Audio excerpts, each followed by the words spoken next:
program is intended for listeners who are blind, have low vision, or have another print disability, which makes reading, holding a book, or turning a page difficult or impossible. The content is copyrighted by the respective publishers.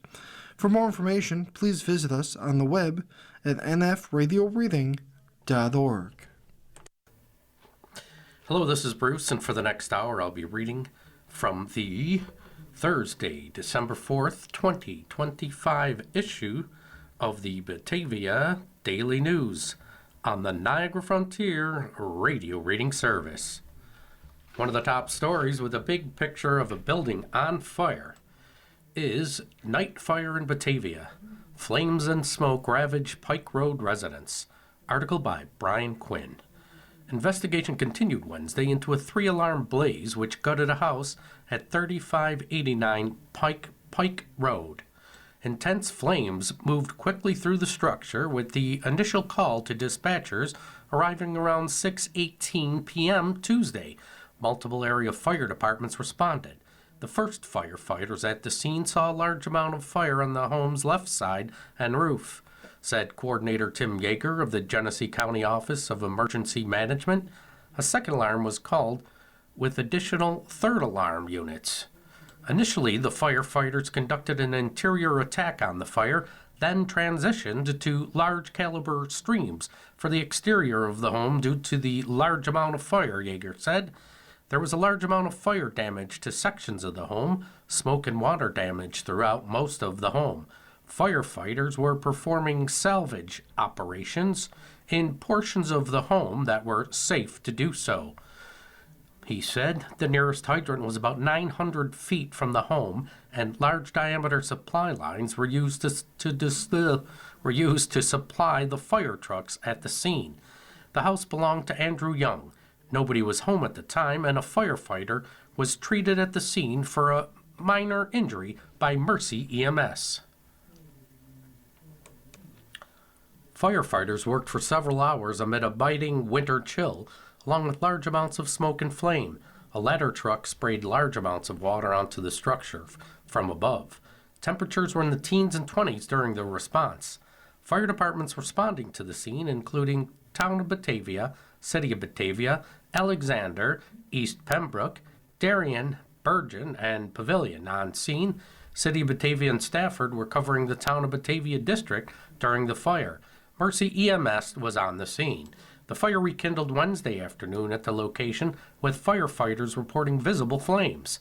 The rekindling itself generated a significant response, with the Town of Batavia, Alexander, East Pembroke, and Oakfield fire departments responding to the scene.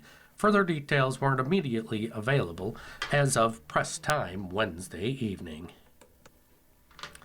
Genesee and Orleans weigh mental health platform. Credible Mind could provide 24/7 assistance. Article by Brian Quinn. Genesee and Orleans counties are considering using a digital platform to help residents to improve their mental health. Credible Mind of Sausalito, California, would provide a digital platform for residents to engage in mental health wellness activities, such as self-care and smart screen solutions, and other tools to meet the mental health needs of communities. It is a team of designers, data scientists, behaviorists, content creators, and clinicians. It's always good to improve mental health in our communities. We're just giving another option for folks. Director of Community Health Services and Deputy Public Health Director Brendan Bedard said after leaving Monday's meeting with the Genesee County Human Services Committee. The Credible Mind website is at crediblemindcom. It's a website, so they could go on 24/7. It's self-help, Bedard said. They give evidence-based programs or videos, podcasts. It actually tailors to what that person might need at that time. Bedard said Credible Mind is something people could take advantage of in both Genesee and Orleans counties. The proposal is for each county to split an implementation fee, an annual license fee of $17,000. Genesee County has $8,500 in its 2026 public health budget. Bedard said there are over 20,000 pieces of information on the site. Genesee County's online Credible Mind account is not set up, Bedard said. We have to wait until legislative approval. Once we get that up and running, we'll have public information, he said. It's going to take a little bit of time for it to get set up, too, on that website. Once you set up an account, you indicate what's going on in your life. You can try these self-help guidelines just to improve mental health. Orleans County Chief Administrative Officer John Welch Jr. said there will be a proposed agreement between the legislature at its December 16th meeting. This is another outreach for our residents regarding mental health, Welch said. A rural county needs as many opportunities as possible to offer mental health services, in addition to our mental health department, which provides clinical services at our main site, as well as offering satellite locations throughout the county. Genesee and Orleans Public Health Department's Director of Health Promotion and Public Information Officer, Caitlin Patine, said once the proposals are approved, the health departments will collaborate directly with Credible Minds to configure the platform and tailor it to the needs of Genesee and Orleans counties. After this process is complete, we will launch the platform and promote it through a press release, informational materials, community partners, and other channels, she said. Environmental advocates want state law to encourage electric yard equipment. Article by Alex Galt. According to an estimate drawn up by environmental advocates, gas-powered lawn equipment could be producing as much greenhouse gas emissions as 300,000 cars per year in New York alone, while also producing a lot more noise pollution.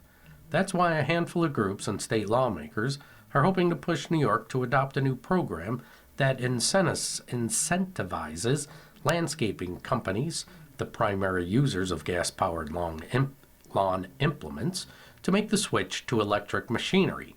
On Tuesday, the New York Public Interest Research Group, Environment America, said Senator Elizabeth Lidge Kruger, Democrat from Manhattan, and Assemblyman Stephen Otis, Democrat from Rye, renewed their joint push to pass an electric landscaping rebate program. Under their bill, commercial landscapers doing business and paying taxes in New York could apply for a one-time tax rebate to purchase electric lawn equipment to replace gas-powered machines. The details would be left to the New York State Energy Research and Development Authority, NYSERDA, which would set the total rebate amount and eligibility requirements. The rebate would expire in 2036 if enacted. Environmental advocates say now is the time to push as many sectors as possible to electrification. They have pointed to a study recently completed by the New York Public Interest Research Group and Environment America that shows how significant the pollution is. Unsurprisingly, counties with large populations had higher emissions recorded than more rural counties, but the most suburban counties in the state fared far worse than the most urbanized in New York City. The top 3 counties for emissions were Suffolk, Westchester, and Nassau. Gas lawn implements in Suffolk County were estimated to put out as much pollution as 52,600 cars. In the 4-county GLOW region, Genesee County emissions were equal to 1,243 cars, while Livingston County totaled 537 cars. Orleans County had about 425 cars worth of emissions, and Wyoming County was at 1,143 cars worth. Among adjacent counties, Monroe County was estimated to put out as much pollution as 22,499 cars, the largest in the Finger Lakes region and 4th highest in the state. Erie County was at 15,032 cars. Niagara County had about 3,220 cars worth. Ontario County numbered 2,453 cars, and Steuben County was 1,027 cars, according to the report. Health experts say close proximity to emissions like CO2 and the particulates put out by gas-powered engines can pose health threats in the short and long term. These substances are linked to increased incidences of cancer and can cause lung irritation if breathed for a long period of time. For many landscapers, the fumes are part of the job. Gas-powered lawn tools are vastly more inefficient than most large-scale engines. Their small size and typically short-term uses mean they don't have to have the fuel efficiency measures available on vehicle engines, and in many cases simply can't feature those technologies. A gas-powered leaf blower. A gas-powered leaf blower run for a single hour produces as much pollution as 1,100 miles driven in a standard gasoline car, according to data collected by the Colorado Public Interest Research Group. By switching to electric implements, advocates say the issue of fumes would be eliminated, or at least reduced, and relegated to areas around power plants, rather than next to people's homes. It would also eliminate the issue of noise. Electric implements aren't totally silent, but they don't produce any of the engine noise that a typical string trimmer, riding mower, or snowblower would create. Gas-powered landscaping equipment emits a stunning amount of air pollution, not to mention the noise that blights communities across New York. A rebate program will make it easier for New York's landscaping companies and institutional users to transition to cleaner, quieter equipment. Kruger said in a statement, "It's the equivalent of taking hundreds of thousands of cars off the road for a fraction of the cost to the state of existing programs like the electric vehicle rebate. It's a win for small businesses, workers, communities, and our shared environment." A version of this bill has passed the legislature before, but in 2022, Governor Kathleen C. Hochul vetoed it. In her veto memo, handed down just a few days before the end of the year, she said there wasn't a clear need to incentivize businesses to electrify. The market shift to electric lawn care equipment is already underway, and it is unclear that a rebate is necessary to incentivize either the market or consumers, Hochul said. NYSERDA administered funding through existing resources, including utility ratepayer funds, are committed to existing programs and target more significant energy and emissions reductions. She said any further uses of NYSERDA funding without funding in the budget would be a mistake, so the advocates are asking that she include it in her budget proposal this year. The budget offers Governor Hochul her best opportunity to make New York's air cleaner and communities quieter, said Blair Horner, Senior Policy Advisor for the New York Public Interest Research Group. Using existing state revenues, the governor can establish an incentive program for municipalities and companies to purchase battery-powered equipment. A few dozen local governments have moved to restrict or ban gas-powered lawn equipment on their own, with rules varying from restricting new purchases to outright bans on their use. Most of these are on Long Island and the suburbs of New York City. In the news, woman threw urine onto corrections officer. From Albion, a Holly woman has been charged with a hate crime after allegedly throwing urine from a cup onto a corrections officer at Orleans County Jail. Amanda Clemens Whited, 41, was in custody November 24th at the jail, said Orleans County Sheriff Christopher Bork in a news release. Besides throwing the urine, she also allegedly used racially charged language toward corrections officers and tried to strike one of them. Clemens Whited has been charged after an investigation with felony aggravated harassment of an employee by an inmate and second-degree aggravated harassment as a hate crime. Our dedicated corrections officers work diligently each day to protect and serve Orleans County, Bork said. Incidents of this nature will not be tolerated. And within the Orleans County Jail will be thoroughly investigated, and individuals found responsible will be charged accordingly. Clemens Whitehead was being held at the jail on second-degree criminal contempt charges. She remains jailed and is to appear December 10th in Albion Town Court. Perry Garden Club sets fresh wreath sale. The Perry Garden Club will be selling decorated fresh wreaths on Saturday. The wreaths will be available noon to 8 p.m. at the Community Clothes Closet at 6 North Main Street. Batavia BOE changes meeting to Monday. The Batavia City Schools District's Board of Education meeting has been moved to 5:30 p.m. Monday in the Superintendent's Conference Room. You are listening to a reading of articles and features from the Batavia Daily News on the Niagara Frontier Radio Reading Service.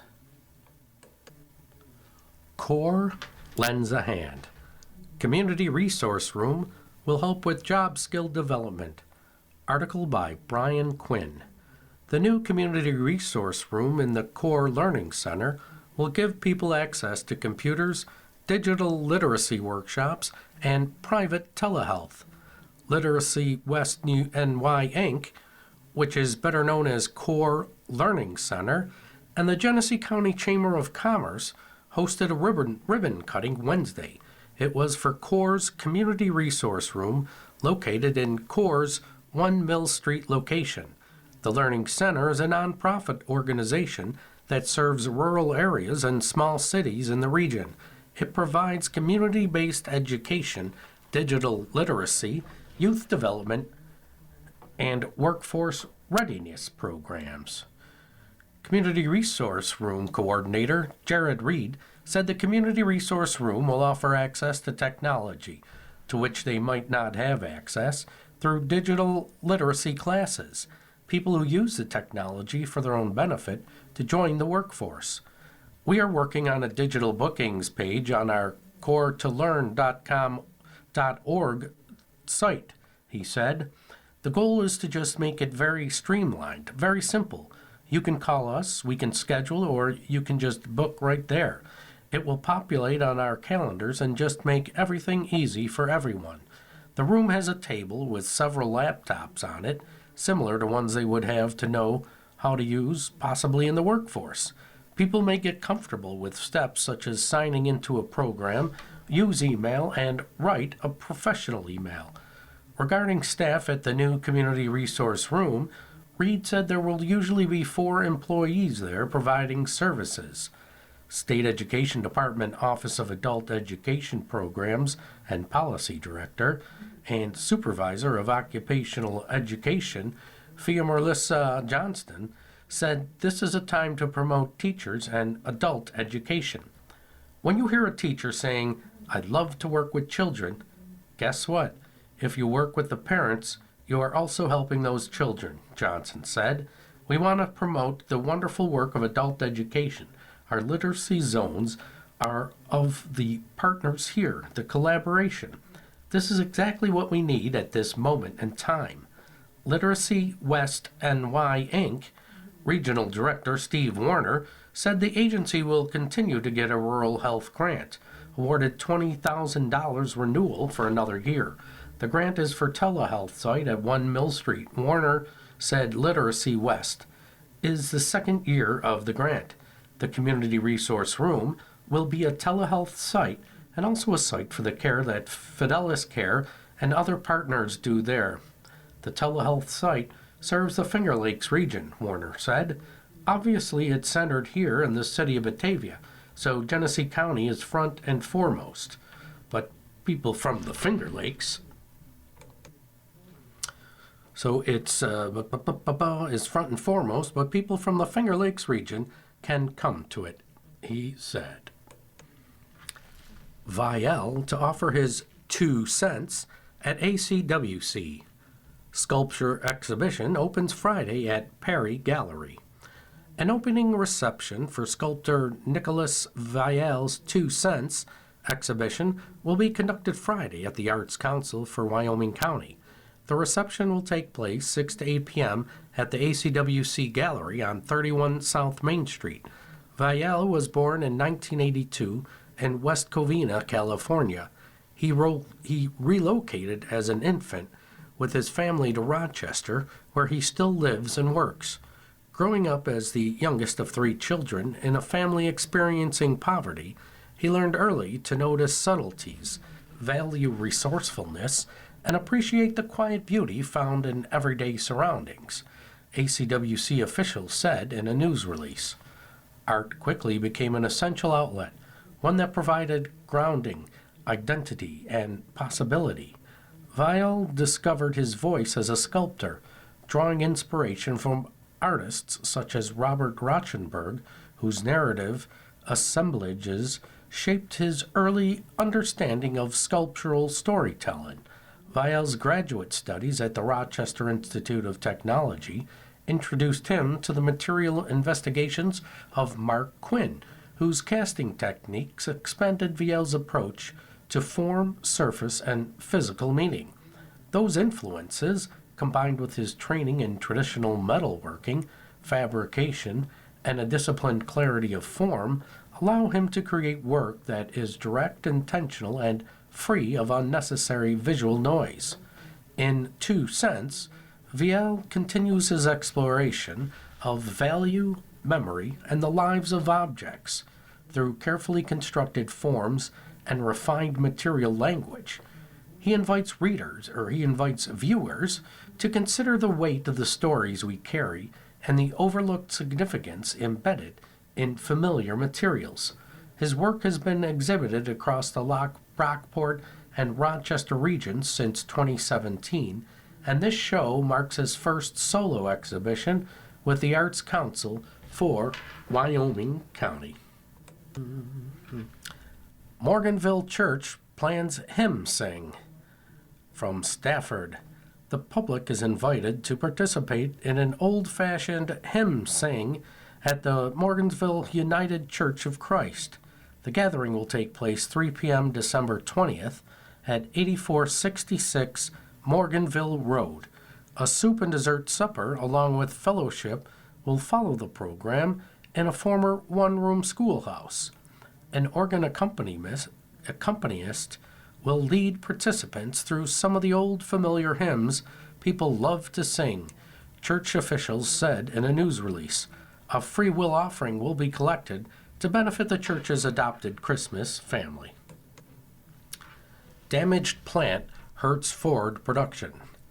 Novelis pulling out all the stops to rebuild Oswego County hot mill. Article by Ken Sturtz. After a massive fire damaged the hot mill building at Novelis' sprawling aluminum plant in Scriba in September, the company said it was working 24/7 to bring the mill back online. Industry analysts and locals have watched intently as Novelis has raced to repair the damage and reopen the hot mill that, before a second fire there in November, the company said could be running by the end of the year or early 2026.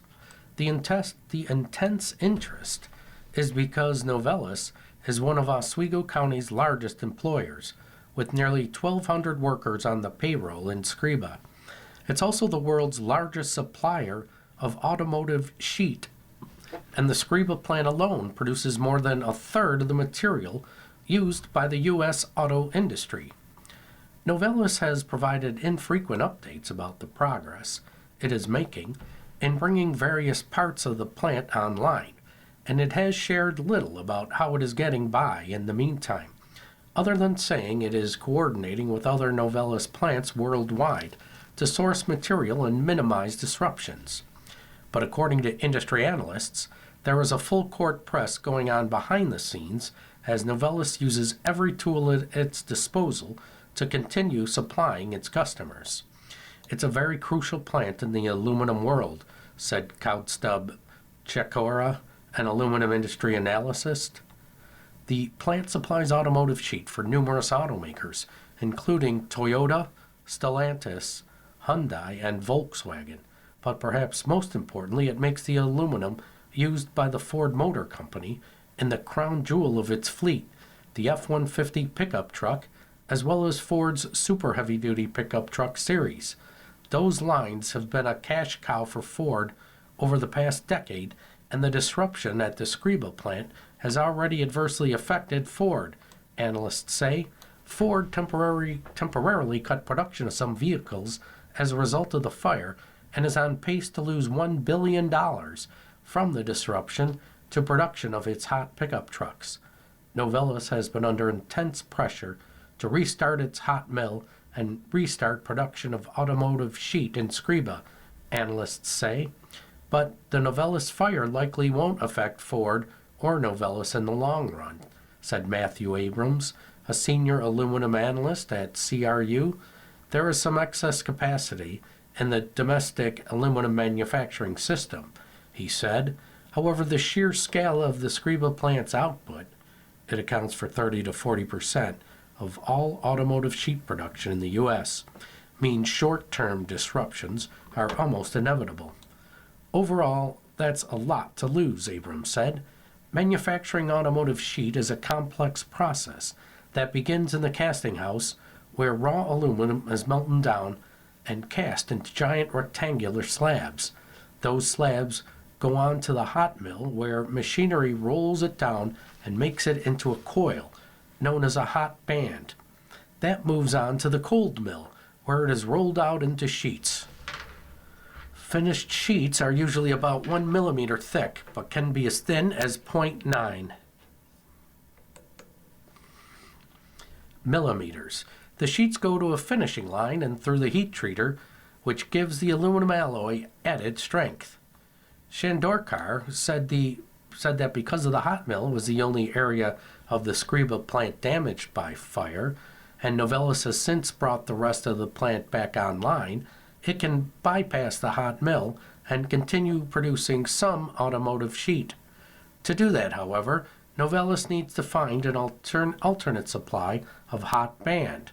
There are several options for securing the necessary hot band, analysts say. As one of the world's largest aluminum producers, Novelis has a strong network of other facilities that it can turn to.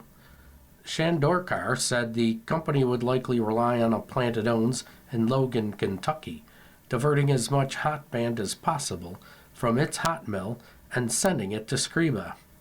But the Logan plant supplies more than a third of the beverage can market in the U.S., and Shandorkar said it is pretty full with existing products. He said the needs of the Scriba plant will likely take priority. I think they will try and see what they can squeeze out of Logan, Shandorkar said, and as long as they can do that, cost-wise, it will be the least impactful.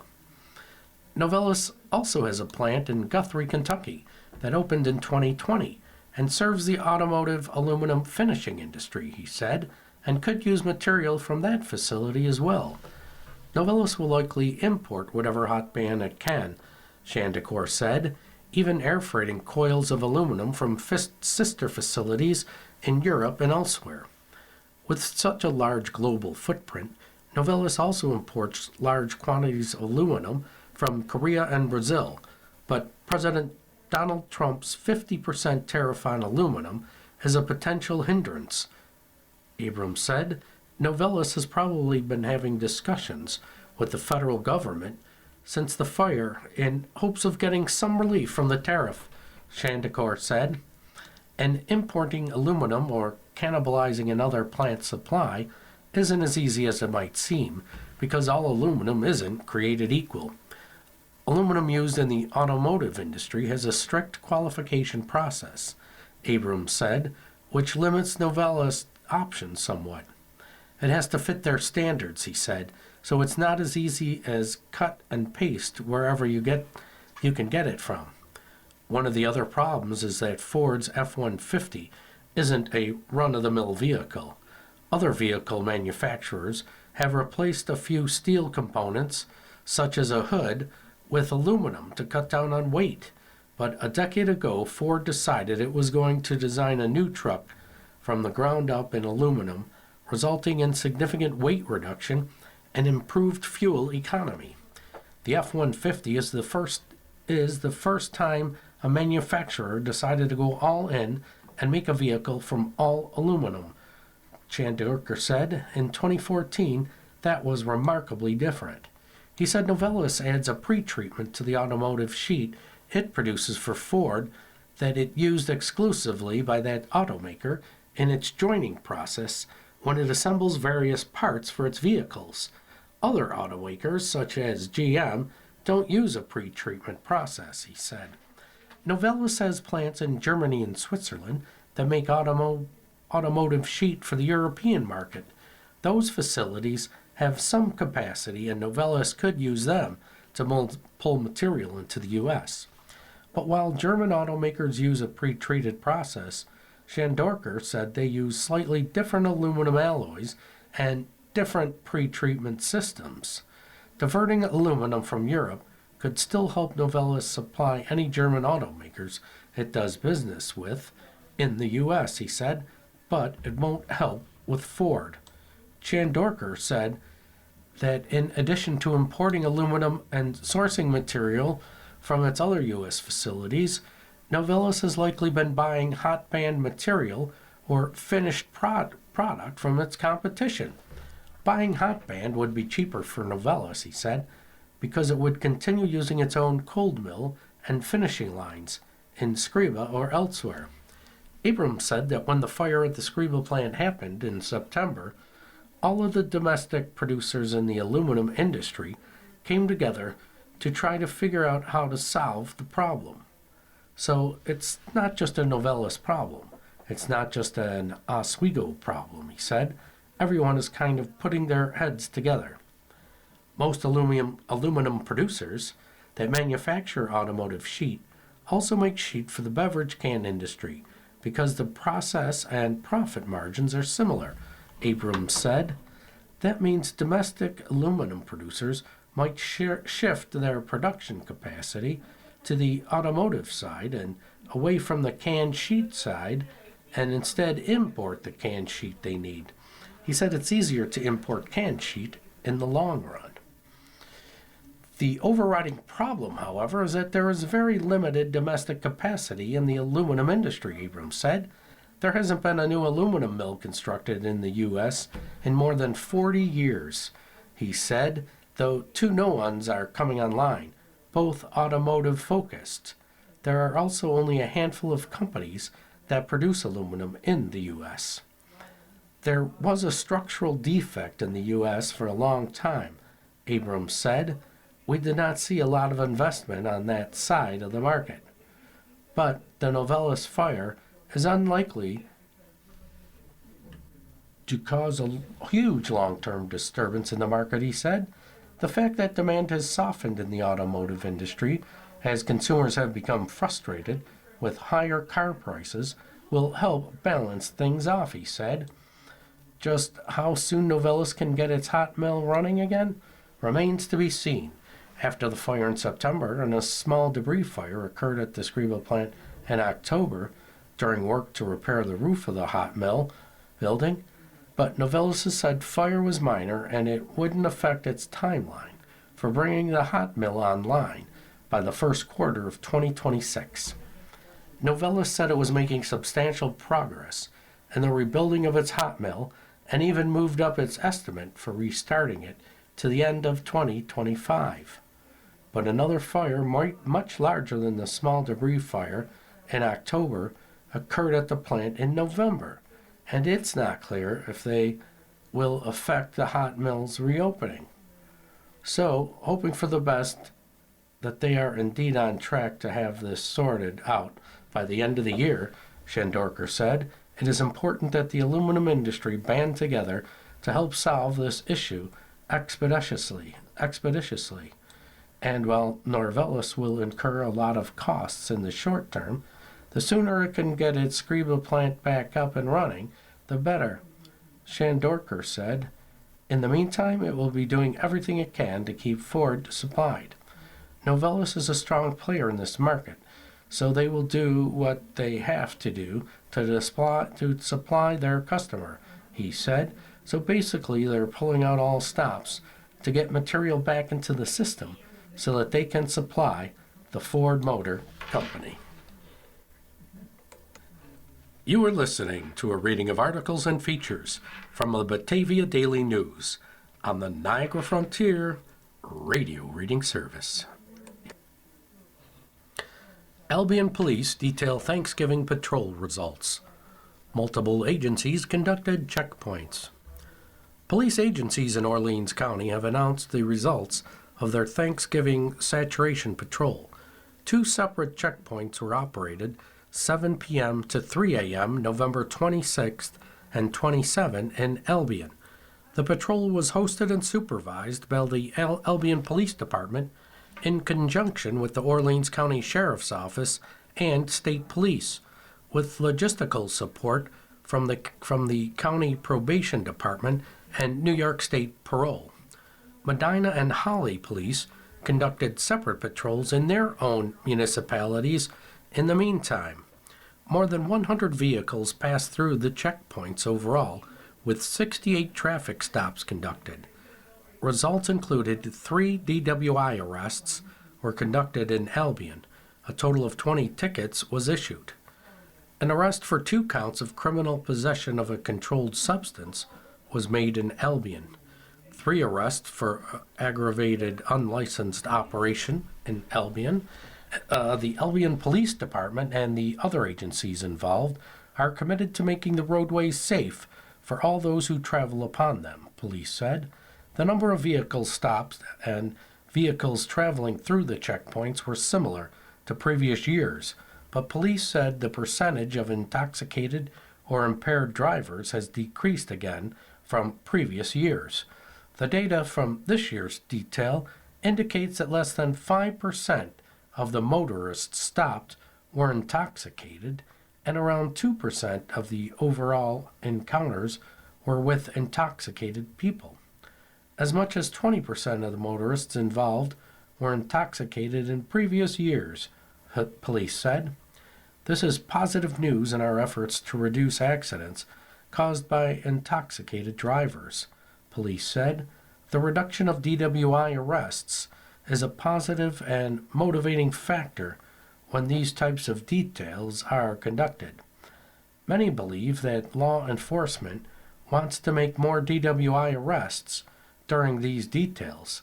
However, we like to see the opposite. The Albion Police Department and its partners are planning similar details for the future. Pembroke CSD in middle of $36 million project. Article by Brian Quinn.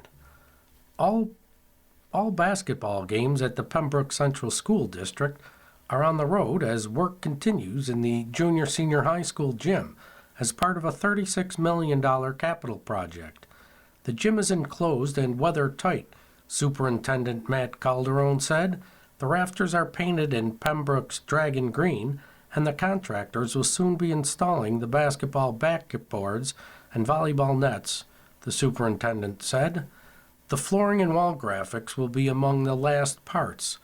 Renovation started after the winter season last year, with the new steel superstructure being installed in the summer. It is scheduled to be completed by the end of the winter season. When the junior-senior high school renovation and expansion is done, physical education classes will have far more space to do multiple activities, Calderon said.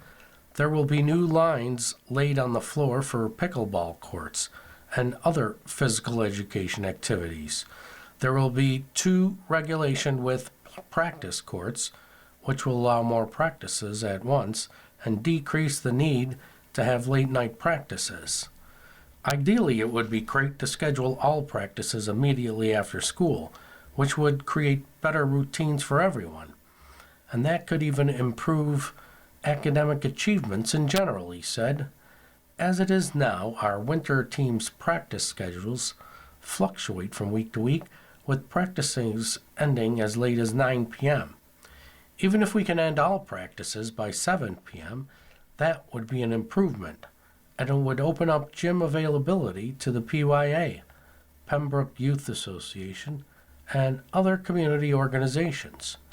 For spectators, there will be ample space between the bleachers and the game court, the superintendent said. The old gym was so narrow that the feet of spectators who sat on the bottom bleachers were touching the court boundary lines. That proximity, along with melted snow from boots, caused safety concerns for the players. Also, our seating capacity was limited, and the bleachers were packed in like sardines, Calderon said. Our seating capacity will expand, so watching games will be far more comfortable.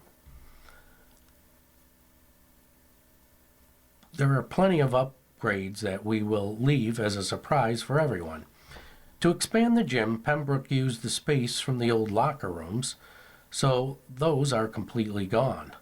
New locker rooms have been constructed where our old fitness rooms were located, adjacent to the gymnasium, Calderon said. They are framed in with concrete block and plumbing is being installed. Fixtures and finishes will follow after that. The fitness center will be relocated to the basement with community access from what has been known as the tunnel, where the football team exits after a game.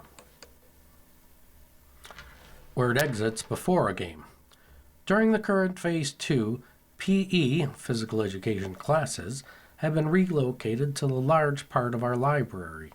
The IT department moved out of their space, adjacent to the library, to create a small version of our fitness center for PE classes and sports teams to use. Calderon said, unfortunately, there is not enough space to allow community members to use it during this time. The IT, Information Technology Department, moved into the superintendent office space, and I moved into an office space in the CPPS, Office of Pupil Personnel Services, office suite. The first phase of the $35,995,000 project was done in the summer of 2024. The capstone of that phase was upgrading the primary school playground, Calderon said. Phase 2 is scheduled for completion in September. It includes baseball field drainage, junior-senior high school gym and locker room renovations, fitness center renovations, and installations of a new district-wide phone system.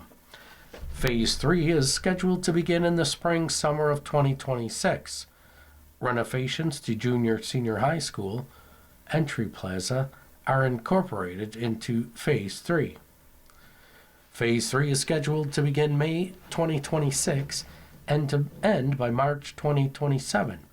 It includes pool renovations and spectator addition, high school entry plaza renovations, parking lot repairs, auditorium lighting and upgrades, intermediate school art, music, band room renovations, a new public address blue light communication system in each building, and installation of an ADA compliant ramp at the primary school.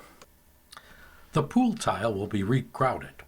Some tile on the pool deck will be retiled and some replaced. A spectator addition will be constructed, Calderon said. We already installed an ADA, Americans with Disabilities Act, push-button door at one of the corner entrances to the high school. The entry plaza is scheduled to be renovated from May of 26 through August of 2026, hopefully completed before the start of the new school year. Medina business owners bring back Thanksgiving habit. Brothers Sanders, Calera, deliver Thanksgiving meals to first responders. Two brothers who own local businesses in Medina provided Thanksgiving meals for first responders who are required to work on the holiday last week. Nate Sanders, owner of Elite Meal Prep, and his brother Logan Calera, owner of Logan Landscaping, did the same thing last year. Last year we provided more than 150 meals to first responders across the county who could not be with their families because they were serving our community on Thanksgiving, said Sanders. It was our way of saying thank you to the women and men who protect our community. They were so appreciative of the effort that my brother Logan and I wanted to once again be there for the people who are always there for us. The Orleans County Sheriff's Office, Orleans County Sheriff's Jail, Orleans County Sheriff's Dispatch, New York State Police, Medina Police and Fire Department, Albion Police Department, Holly Police Department, and Mercy Ambulance for their personal working on Thanksgiving. Meals are distributed through the kitchen at the Orleans County Jail. As I have often said, it is never easy for first responders to miss holidays and family events, but we all know that is the nature of the job, said Orleans County Sheriff Christopher Bork. So Logan and Nate are not only providing a tremendous Thanksgiving dinner to our first responders, they are letting them know their commitment and dedication is recognized by the community. The brothers said they also intend to provide meals for first responders working Christmas Eve and Christmas Day. You are listening to a reading of articles and features from the Batavia Daily News on the Niagara Frontier Radio Reading Service. From Tuesday, December 2nd of 2025, one of the top stories, 2 dead after separate crashes. Drivers succumb to injuries after accidents in Arcade, Wethersfield. Article by Brian Quinn. 2 men have died after separate crashes over the past week in Wyoming County. The first crash was reported 6:52 p.m. Wednesday, Wyoming County Sheriff's deputies said. Emergency dispatchers were alerted to a 1-car rollover with entrapment on Genesee Road in Arcade. Deputies and rescue personnel found Alfred H. Rex, Jr., 55 of Arcade, outside an overturned Infiniti. Rex told deputies he was eastbound on Genesee Road when a deer entered the road, causing him to swerve. His vehicle went off the road and overturned multiple times. Wyoming County EMS evaluated Rex at the scene, and he refused further medical treatment and transport, deputies said. He was then released to his family. Rex called 911 early Thursday morning for transport to the hospital, deputies said. He was taken to Erie County Medical Center, where he died Thursday from internal injuries he is believed to have suffered during the accident. Arcade firefighters and Wyoming County EMS assisted at the scene. The second crash occurred Friday in Wethersfield, deputies said. Paul E. Pulaski, 82, of North Java, was eastbound about 2:31 p.m. on Wethersfield Road when he lost control due to snow and ice blown over the road, deputies said. His vehicle went off the highway and struck a utility pole at the Poplar Tree Road intersection. Puslowski received immediate life-saving measures at the scene, deputies said.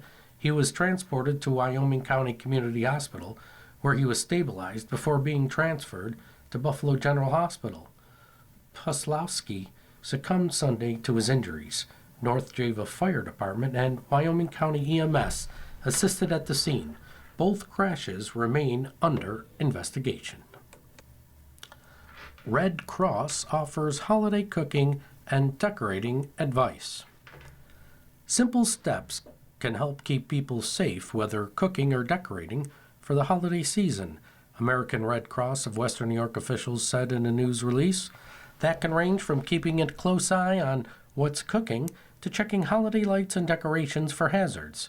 By taking precautions now, families can help prevent tragedies and enjoy a safer, happier holiday season.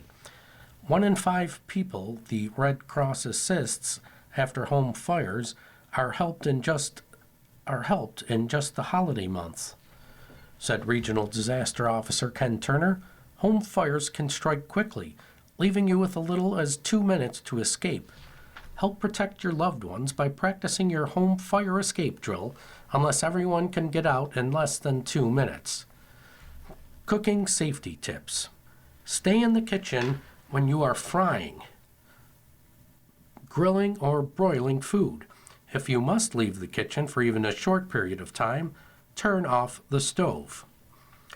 Use a timer to remind yourself that the stove or oven is on.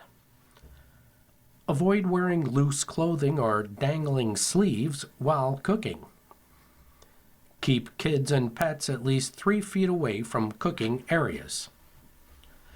Keep anything that can catch on fire, pot holders, oven mitts, wooden utensils, paper or plastic bags, food packaging, and towels or curtains away from your stovetop, an oven, or any other appliance that generates heat.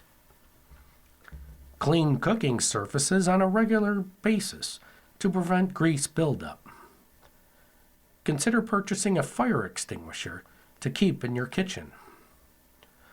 Always check the kitchen before going to bed or leaving home to make sure all stoves, ovens, and small appliances are turned off. Holiday decorating.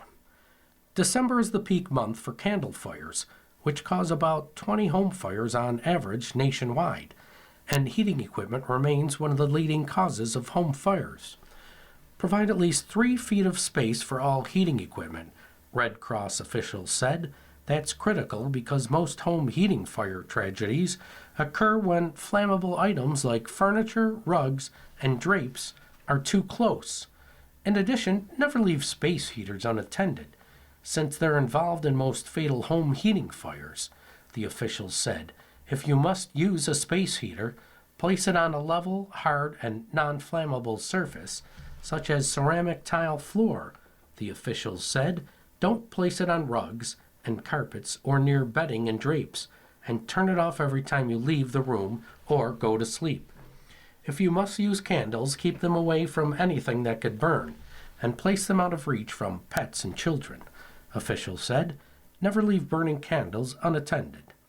You can also help keep your family safe by testing your smoke alarms monthly and practicing your home fire escape plan until everyone can escape in 2 minutes or less. Visit redcross.org/fire for more information, including an escape plan to practice with your family. Smoke alarms save lives, the official said. Install a smoke alarm near your kitchen on each level of your home. HEAP applications underway in Genesee. Applications are underway for the 2025-2026 Home Energy Assistant Program's regular benefits. The regular HEAP benefit helps eligible households with home heating costs. It may also assist residents experiencing heating emergencies, such as low, no fuel, a utility shutoff notice, or a threat of service termination. To apply in Genesee County, apply through New York State My Benefits at www.mybenefits.newyork.gov. Fill out a paper application available at otda.ny.gov/programs/HEAP. Submit a completed application in person to the Genesee County Department of Social Services. The regular HEAP benefit is scheduled to operate through April 7th or until program funding is exhausted. Genesee County HEAP contacts. The Genesee County Department of Social Services is available at 5130 East Main Street in Batavia. It can also be contacted at 585-344-2580, extension 6524, or genesee.heap@dfa.state.ny.us. The fax number is 585-343-5548. The Genesee County Office for the Aging is available at 2 Bank Street. It can be contacted at 585-343-1611. Both offices are open 8:30 a.m. to 5 p.m. weekdays. From the police blotter, Batavia. A Batavia man was jailed after he injured an officer trying to arrest him on a warrant, Genesee County Sheriff's deputy said. Jacob W. Patterson, 29, was charged with felony second-degree assault and resisting arrest. He was committed to Genesee County Jail. Batavia. A Rochester man faces a drug charge after he was stopped on Park Road for making an illegal U-turn, November 25th. Genesee County Sheriff's deputy said. Amani M. Massey, 28, was charged with misdemeanor criminal possession of a controlled substance for having cocaine. He also was charged with aggravated unlicensed operation and unlicensed operation. Pembroke. A Rochester man faces charges after he refused to get out of his car, which was being towed for having no insurance. Genesee County Sheriff's deputy said Michael H. Cummings, 26, was stopped November 26th on Route 5 for traffic violations. He was found to have no insurance or registration, and his car was ordered towed. Cummings was charged with obstruction of governmental administration and resisting arrest, and is to appear at a later date in town court. Batavia, a Rochester woman faces charges after she stopped for traffic violations on Pearl Street Road, Genesee County Sheriff's deputy said. Ashley R. Hutt, 32, was charged with driving while impaired by alcohol, misdemeanor criminal possession of a controlled substance, open container or use of cannabis while driving, moving from a lane unsafely, and felony aggravated unlicensed operation for being under the influence while driving with a suspended. Stafford. Tricia R. Demmer, 32, of Batavia, was charged with DWI after she was stopped at 1:15 a.m. November 23rd, state police said. She is to appear at a later date in town court. Oakfield. Cameron M. Thomas, 25, faces charges after an investigation into a domestic dispute, state police said. He was charged with criminal obstruction of breathing and criminal mischief for damaging a phone to prevent the victim from calling 911. He is to appear at a later date in town court. Bethany. Zachary M. Burke, 28, of East Bethany, was charged with grand larceny for allegedly stealing a car, state police said. He also was charged with petty larceny and is to appear at a later date in town court. Gaines. Robert F. Taylor, 36, of Albion, was charged with criminal obstruction of breathing after an investigation into a domestic dispute on Thanksgiving, state police said. He also was charged with criminal mischief for damaging a phone to prevent the victim from calling 911. Albion. Ivan M. Borgin, 32, of Oakfield, was charged with welfare fraud, state police said.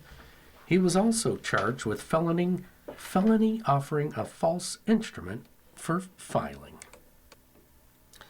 You've been listening to a reading of articles and features from the December 2nd through 5th of 2025 issue of the Batavia Daily News, serving Genesee, Wyoming, and Orleans counties.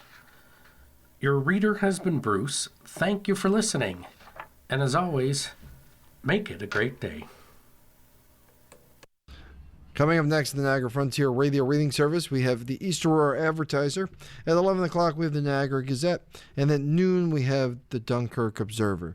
Stay with us for these readings and more throughout the day. Radio Reading mails out a large print program schedule to our listeners every other month. If you have not received a Niagara Frontier Radio Reading Service large print program schedule in the mail, please call us at 716-821-5555. We will make sure that you receive one every other month. A Braille version of the schedule is also available upon request. Our number again is 716-821-5555.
The following program is intended for listeners who are blind, have low vision,